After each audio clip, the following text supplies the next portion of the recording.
One of the things we're starting to do is we're having monthly themes. And the theme for May is spring wisdom and spring cleaning. So the question is, what can you do spring cleaning wise for relationships? It's spring, how do you freshen up, or, how does that apply to keeping a relationship clean? You want to respond to that before you go? How do you do spring cleaning? That's a new question for us. Well, I'm sorry to be redundant. I just think an ideal thing is you and your beloved setting time to go and hear other relationships expert talk, and don't go with problems, just learn about how relationships work, how healthy ones work, how safe one works. Mm-hmm. Safe ones work. Yeah. Got it. And I think I think this is what you're saying. Let me see if it is, that one of the ways to do spring cleaning is, you could think about it in metaphors, but one of the concrete ways is actually go to a couples workshop. I think that's what, if I got right, was that what you were saying? Where there is, and get new information, and where there are skills, and practice new information and skills. Yeah, we do, before the pandemic, we did workshops at retreat centers that the most well-known in the country, and had from 80 to 120 couples for a weekend, Friday night, all day Saturday night, and we adjourned Sunday at noon. And often at the beginning, Harville goes, "Why are y'all here?" or something like that. And one couple, I'd never heard this before. They raised their hand, and they said, "It's our 30th anniversary, and we just thought we would come and just relax and have fun listening to new ideas." And and they said, "We don't have any major problems." Well, most people do come with a major problem, so I'd never heard that before. At the end of the workshop, we allowed people to say, "What was the workshop like for you?" And they raised their hand and stood up, and they said, "We had no idea how much we had to learn. And before this workshop, I didn't know who I was married to. We discovered who we really were, that they sort of had a parallel marriage, and they lived sort of side by side with him. This was a male-female. He was working, and she was probably had her interest too in the family, or I don't know, she did the cooking and he didn't. But anyway, it was parallel, and what they did worked for 30 years, but they hadn't sat down and learned about each other's childhood and learned about different things. That they said, "Wow, it's like a new marriage." Mm-hmm. So yeah, I remember that. That was a fascinating thing. Is we thought we were okay. We were just going to come for a retreat and a little tune-up, and didn't realize that we'd been living with strangers. I didn't know who I was married to. Yeah. And another, I'm going to say one more thing, and then I'm going to tiptoe out, but and you're in good hands. But another couple that weekend stood up, and they hadn't said a word in the whole weekend. And this is worth listening to. We thought, why is this couple raising their hand at the end? And he took his wife's hand. He walked into the center of this horse shape. Harville likes the chairs to be like that, surrounding, and we do a lot in the center of the circle. But anyway, he said, "I want this room to know," and he held up some papers in his hand. He said, "This was our last chance. We have our divorce papers, and we're divorcing. But as a last chance, we came to this workshop." And he took the papers and he tore them up. He said, "We have decided not to divorce, and I came here with my biggest enemy, but I'm leaving with my best friend." And the two of them quietly went back to their seats and sat down. So there is, relationship wisdom, take time to learn it. Yeah, and people tend to live in anonymity with each other. That is, they don't. And they're busy. Don't, and the they're parallel. busy. You talk about the parallel The marriage. parallel marriage, and we just don't really. So you become mechanical and interactive, but not connectioning and sharing. And so after a while. Or polarizing. Or polarizing. So you get to the middle. Oh, you're trying to pull me over to the middle. Yes. All right. Okay. Okay, well, I'll see you later. Okay. All right, Helen. Thanks so much. Great to see you.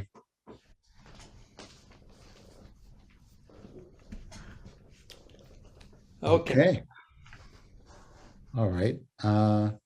So anything else on spring cleaning before there's a couple of questions that came through? Well, I think that we probably covered it. The other sentence that comes up is that you're spring cleaning because you haven't paid attention to for your house, because you haven't paid attention during the fall and winter season. So there's been an accumulation of things that the dirt on the floor, dust or something somewhere.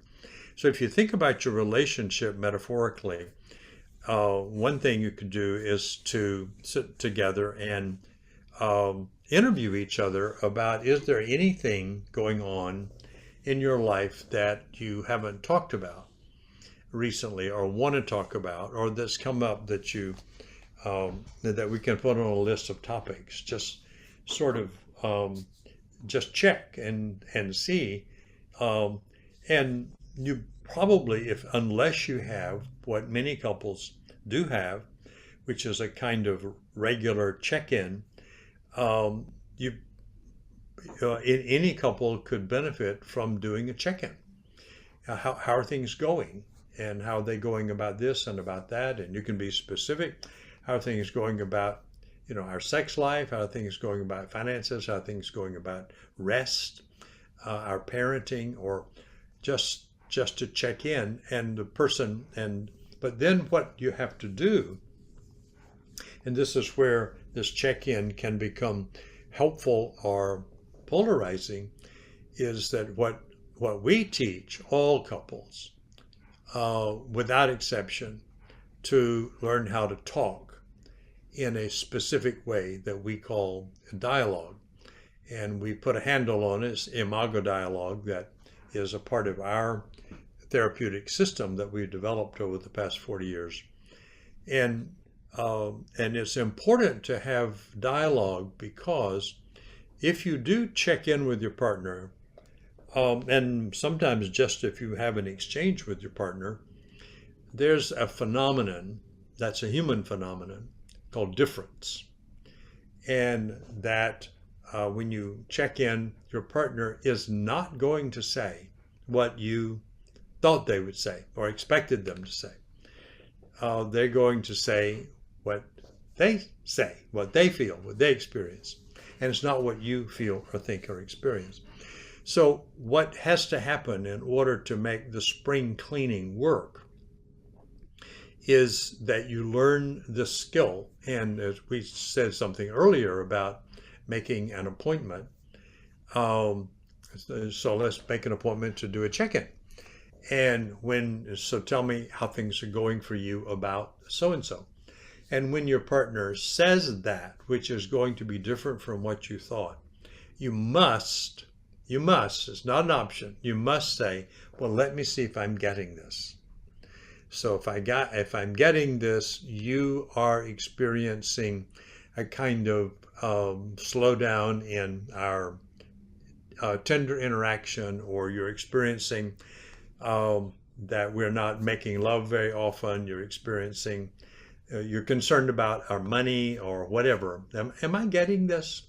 Mirror it back and then check and see if you're getting it. Say, am I getting this? And if they say, well, yeah, They'll probably also say some of it. Then you say, well, tell me what I missed, and send that again. And you engage in what we call accuracy checks so that you really get what the other person is saying. And when you get it, and they say, yeah, that's it, that's what I said, then you do not say, well, let me tell you about my side of this. You do not do that. Because that is a transaction then, and a transaction is not relational, it's not intimacy. What you do is say, well, is there any more about that you want to say? So we say you go to curiosity rather than trading places. You go to curiosity. And the curiosity is there more about that? And then the person may say, well, let me think a minute. And then if they think a minute, because the brain is going to produce something else. And they say, well, there is this more. And it's this, and this, and this. And you keep mirroring. And you stay with that. And if you are listening to this or have been to one of our workshops or read Getting the Love You Want, a book, you'll know that once you get the mirroring down and the curiosity down, you can then go to a deeper level and say something that we call validation. And validation is, you make sense. I can see the sense you're making. I don't have to see it your way. I don't have to agree with the way you see it, but I have to see it the way you see it and leave it alone. It is your reality. It is your world. And I'm now the custodian of your experience, and I need to hold that in sacred space. So that's the validation. You make sense. It makes sense that given that we have not made love in 4 weeks or 2 months, or we haven't talked about money or whatever, or that we went on a big vacation, blah, blah, blah. It makes sense that you would have that thought. And I can imagine when you think about that it might scare you, and then that's empathy. So, and is that the feeling you're having? So then you go all the way through the data collection, the validation of the logic of the data, and the empathy about what it must be like to live in that world. And now you've really done really deep house cleaning, because what you've done is move into what we call connecting. And connecting is the dream of the human heart. It is what all human beings want. It's what got ruptured in childhood and what created the human agenda to try to create a connecting world, but not knowing how. We create a disconnecting world, a polarized world. So I would say that the deepest house cleaning is to learn and practice the dialogical process, all 3 steps, and to do that about every topic that hasn't been talked about in a while. Wow. Yeah, it's interesting. It's the beginning of the month, but we've spoken with a few of our kind of wise guides or guest experts about spring cleaning, and it seems spring cleaning, you really can't wait for the spring once a year to do. It's got to be a regular rhythm. But spring cleaning, at least there's one time in the year where you give it, if you haven't done it in a while, you try to, put it into the schedule. Yeah, and I would just want to underline that there actually shouldn't be any spring cleaning, should be daily, that you stay in touch daily about what's happening for you, because it's always going to be different, and you don't know what your partner's experiencing until they tell you. And so if you do that on a daily basis, then you don't have to go to a spa and get it all cleaned up. You stay in a spa. But if you don't do that, then it's a good idea to really take some time out and use a process. It's very dangerous to go into this deep conversation without a structure. And we would in fact advise against doing it without a structure. And it may be a good time to hire a therapist to say, hey, sit with us and let us do this with you, so that we don't turn our spring cleaning into a disaster and have a real mess that we have to clean up. Right. I got it. That's good stuff. So there's one or two more comments, and I'll just real quick, Harville, how can people find you and your work? The easiest way, most obvious way, is Harville and Helen, one word, harvilleandhelen.com. And our schedule is there. And if people want to go to an imagotherapist, there's a link to the imagotherapy therapist network, so they could, because obviously, and we are not now actively seeing couples, but we do have a network of about 2,000 therapists who are, and that imagorelationships.org is a link on harvilleandhelen.com, which you can go to and do that. Great. And Jack asked, don't forget the 4 steps. I think the 4 steps in the book and in the course, in our new course, and that's what the core of that is. Do you want to touch on that, or I think that, let me go ahead the next step and say that I put a link in the chat. So if you're interested in getting the course, the new course that we just did, I just finished. We recorded a few months ago, just releasing it.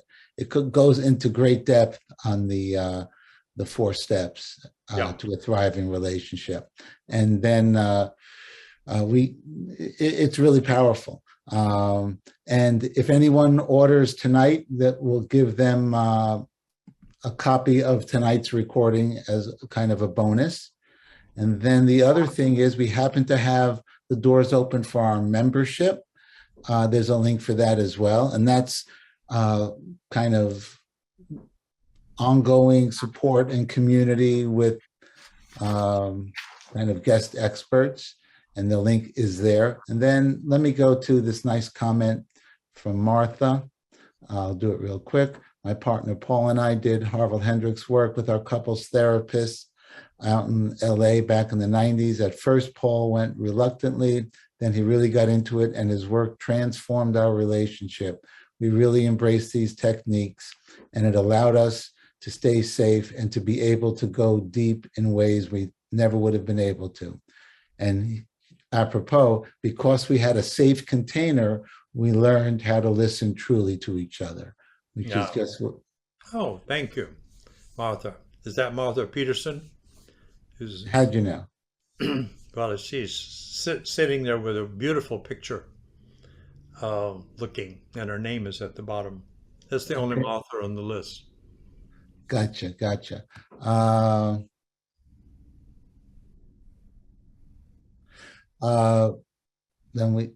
All right, Martha, I'll just skip to, your work was the first thing that allowed me to experience feeling safe, seen and heard, and to feel my feelings and share them. So that's just beautiful. God bless you forever, Harville and Helen, for teaching us how to keep each other safe so we could love each other better. Yeah, I mean, that's beautiful. Thank you for sharing. And if there, I don't know, any closing words, or I think that's a beautiful sentiment to kind of finish up on. I think that's a beautiful way to finish right there. Yes. Anything else would sort of spoil that. Right. And it reinforces the whole container part of it. So thanks for being part of our little container here today and contributing, and send, our thanks to Helen again as well. And I think that just about does it. If there's any other questions, you can get to us in the Facebook group, or by now you know how to contact us. And I think that's it. So Harville, again, just a pleasure, and we really appreciate you making the time to be part of this process and community. Thank you. We're honored to be on. Thank you for having us. All right. So the path. What was that? I'll see you along the path. See you along the way. All right, everyone. Thanks so much for coming, guys and gals.